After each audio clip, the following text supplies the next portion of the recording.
సూర్యాపేట జిల్లా హుజురానగర్లో రామస్వామి గుట్ట వద్ద ఉన్న స్థానికులు ఆందోళన చేపట్టారు. మంత్రి ఉత్తమ్ కుమార్ రెడ్డి ఫ్లెక్సీతో ధర్నా చేపట్టారు.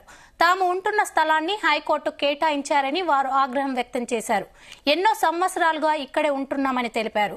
ఎన్నికల సమయంలో ఇక్కడ నివాసం ఉంటున్న వారికి ఇక్కడే ఇళ్ల పట్టాలు అందిస్తామని హామీ ఇచ్చినట్లు చెప్పారు. 10 రోజులుగా అధికారులు ఇల్లు కూలగొడతామంటూ తమకు నిద్ర లేకుండా చేస్తున్నారని మండిపడ్డారు.